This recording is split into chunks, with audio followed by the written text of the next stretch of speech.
What could be a more meaningful day than today, Ganesh Chaturthi, which reminds us all that we are made of five different elements: earth, water, fire, space, and air. And in the end, we return to them. Personally, I haven't uploaded much in recent times, but this tribute felt necessary on behalf of the Indian chess composition community for our beloved member, friend, and a great Indian chess solver and composer, Dr. Manikumar, a renowned neonatologist by profession, and a young life that ended only perhaps to begin anew somewhere above, perhaps in another universe. Though he is no longer with us in body, let us journey into his mind and appreciate his joyful and profound compositions, true reflections of his profession and his spirit. They bring healing to my heart and carry the promise that I will always remember his guidance whenever I create a chess composition in the future. We start off with some of his collaborations with SKB's Balasubramaniam, and this is part of the WCCD 11 in 2022.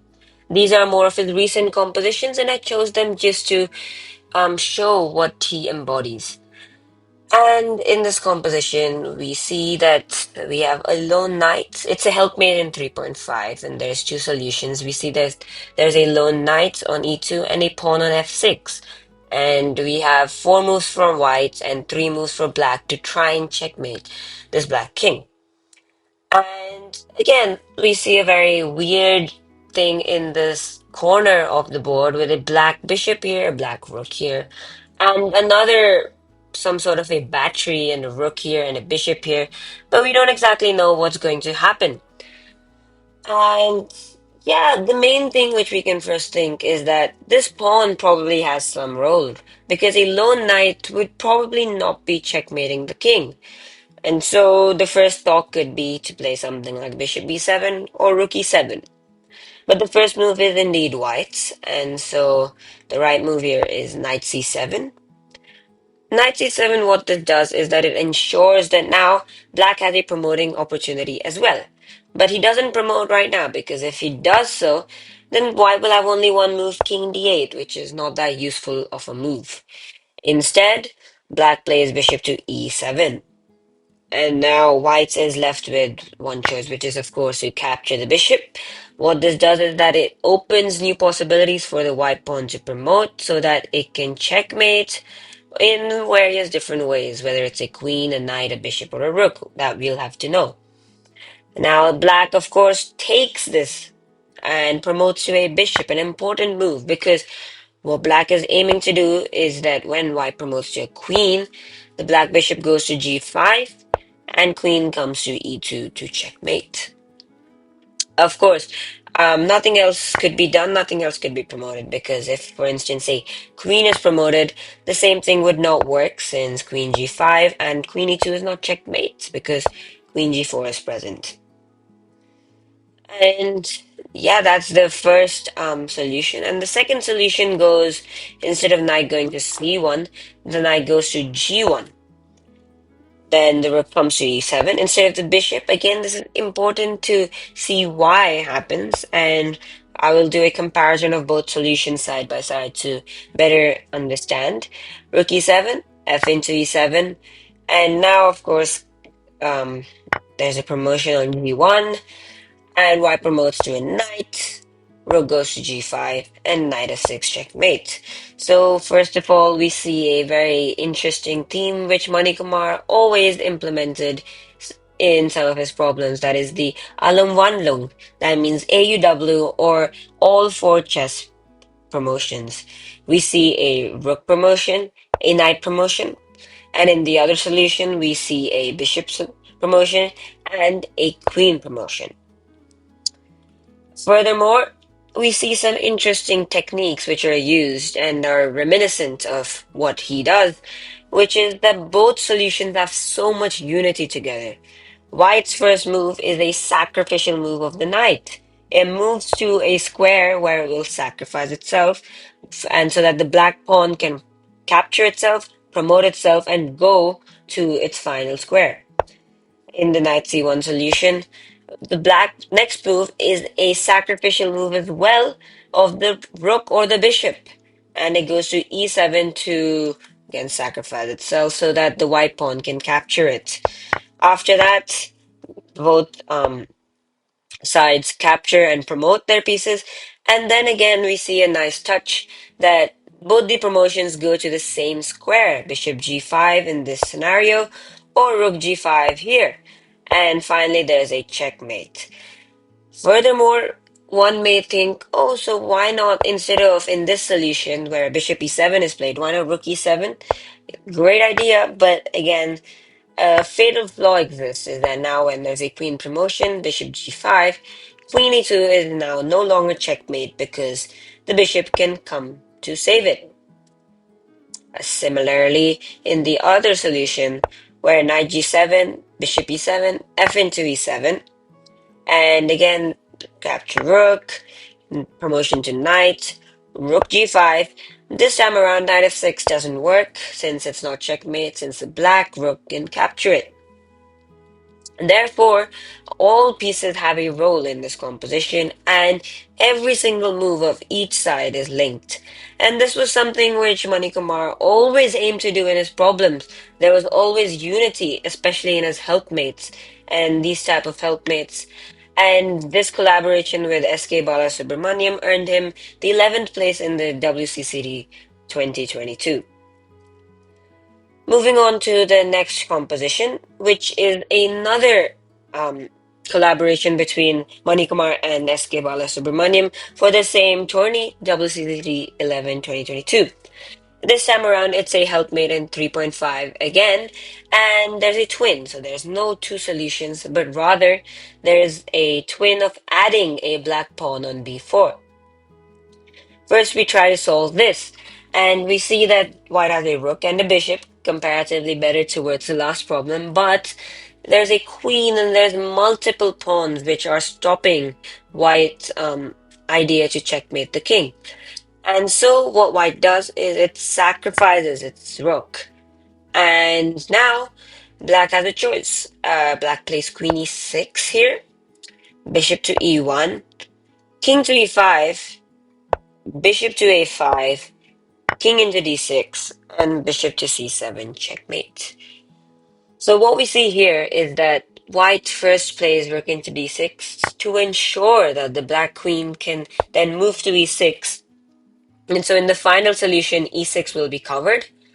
After that, the white bishop takes a perilous journey through e1, a5, and c7, where it's going to finally checkmate with the aid of the white king. And queen e6, bishop e7, bishop e1, king goes to e5, king goes to e5, bishop a5, king to d6, and bishop c7, checkmate. And again, you'll be better able to understand what Manikumar was trying to do here by looking at the next one, where there's an addition of a black pawn on b4. Now, what this ensures is that there's no longer the same idea because simply bishop e1, king to e5, and now suddenly bishop cannot go to a5 because there's a black pawn in the middle. Instead, the solution goes bishop into c5. A very interesting and rather different move, but it somewhat links to where in the first solution the rook was being captured on d6. Here, the bishop captures on c5. Again, black plays d4, a preparatory move so that the black king can finally journey its way to c5, while white maneuvers its rook, rook g8, king d5, rook a5, rook a8, king into c5, and rook a5 checkmate. The same thing occurs where the rook from g6 moves 3 squares so that it can reach its final destination, and of course the pawn on b4 is necessary so that the black king cannot move there. So again, we see quite interesting um, solutions in this composition where all moves are linked. As I mentioned earlier, Manikumar always aimed for unity between his solutions and helpmates, something which I've learned heavily from him. And one final thought, as he mentions in his written thoughts to the FIDE album, that there is an anticipatory active sacrifice. There's a Zalahi, and many other themes where essentially what black does is that he first moves out of the way, moves into the final guarding square, and then the black king captures that rook called a Zalahi when a white piece sacrifices itself for apparently no reason but in reality there is a reason, a motive behind it. So bishop e1, bishop a5, bishop c7, checkmate. And similarly here, where the bishop sacrifices itself on c5. Final composition we look at is a composition by Manikumar and Sitaraman, another very distinguished Indian chess composer. In this composition, it's another helpmate in three moves this time, not three and a half, with two solutions. And what we see here is that both white's rooks are trapped in this position and they need some space so that they can move around. However, the white king is stuck in the corner and any move by this white rook could result in checks from this black king since there is some sort of a battery here. So what the aim of this composition is something very rarely seen, something which was almost a new concept, which I had personally never seen before. And it's called a Bristol by the Black King and Bristol by both sides. So a Bristol is a line clearance maneuver where, for instance, if there is a rook here and a rook here, one rook moves all the way back so that it can allow the other rook to pass through and move somewhere else. A line clearance so that it allows another piece which is behind it to move through to another square which it has to go so that it can go to its final destination.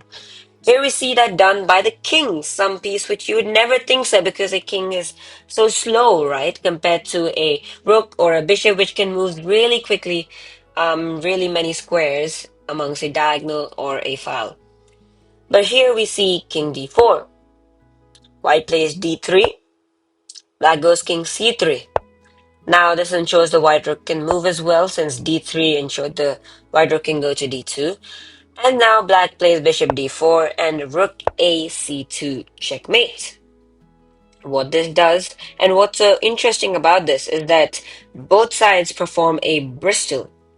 Here, for instance, in white moves rook d2 so that it can allow the other rook to come to c2. An important move so that it can checkmate, of course. And so both rooks can take part in the checkmate.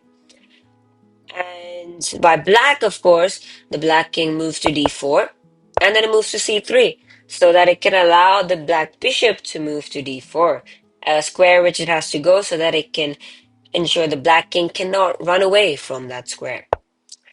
And we see that theme doubled in the other solution where the black king goes to f5 this time.